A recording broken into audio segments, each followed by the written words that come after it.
You're crouched by a fire. It's the only fire for 100 miles, and your tribe made it. You have a sloped forehead, a brain about two-thirds the size of the one you're using to watch this, and a hand axe you're pretty proud of. It's 1,000,000 years ago, and something is falling out of the sky. It lands in the dirt, a perfect circle, smooth, shining with colors no rock has ever shown you. On the front, a strange, flat picture of a man with a gun. On the back, one word you can't read, because reading won't exist for another 995,000 years. It's GTA 6, the most anticipated game in human history, and it just landed in the most unready hands in human history. So today we're doing something stupid, and I mean that as a compliment.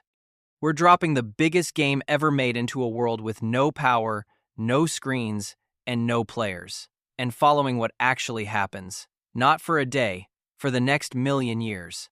Because the ending is genuinely unsettling, and it's secretly about the phone in your pocket right now. But we'll get to that. First, let's get the world right, because this part is real. 1,000,000 years ago, you, the species holding the controller, didn't exist yet. Homo sapiens is only about 300,000 years old. The stars of this era were Homo erectus, upright, clever, tool-making. And here's the kicker. The best evidence we have for the controlled use of fire comes from a cave in South Africa dated to right about 1,000,000 years ago. So our hero has fire.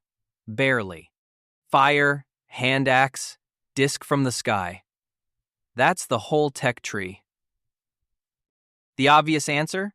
Nothing happens. You can't play it. There's no console, no electricity, no screen, and won't be for basically forever.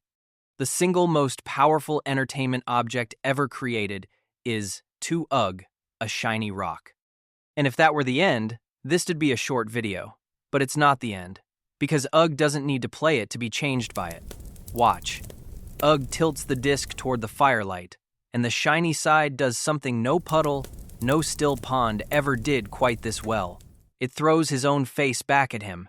Sharp, bright, him. Wow. We think of self-recognition as no big deal. You did it in the bathroom this morning. But a crisp, portable mirror in a world that has never had one? That's a jolt. Suddenly, Ugg isn't just being Ugg. He's looking at Ugg, and the tribe wants a look too. The disc has a new job.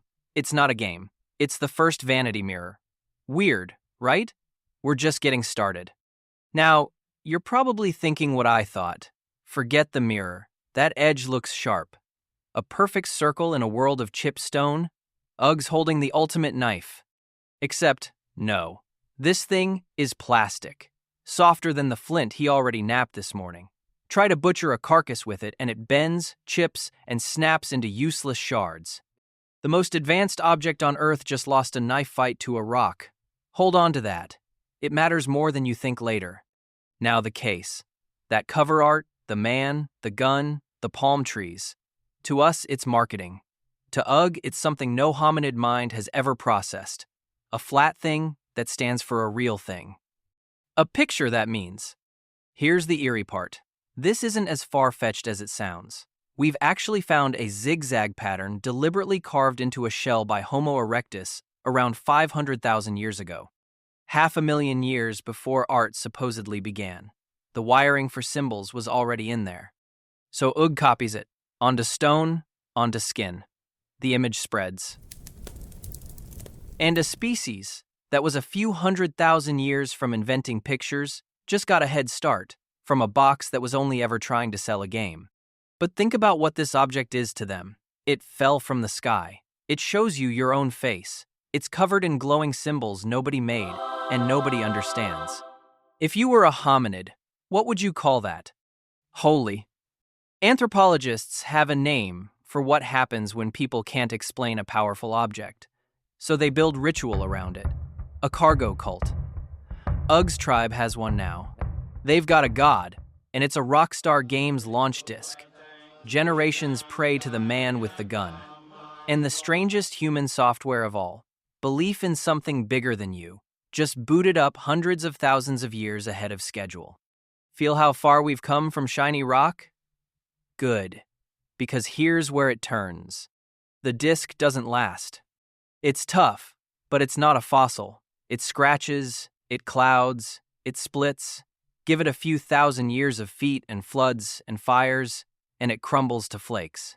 Give it the full million years back up to now, and geology does what geology does to everything. There is no trace, no disk, no cave scratch survives that long intact.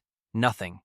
The mirror, the symbols, the god, a flicker, then gone. And that's the unsettling part I promised. But it's not even the real one. The real one is this. Nothing here needed the game.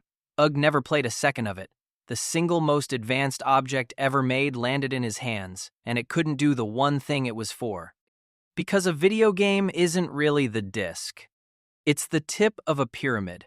Electricity, silicon, factories, 5,000 years of writing, 10,000 years of farming, a million years of somebody figuring out the next tiny thing.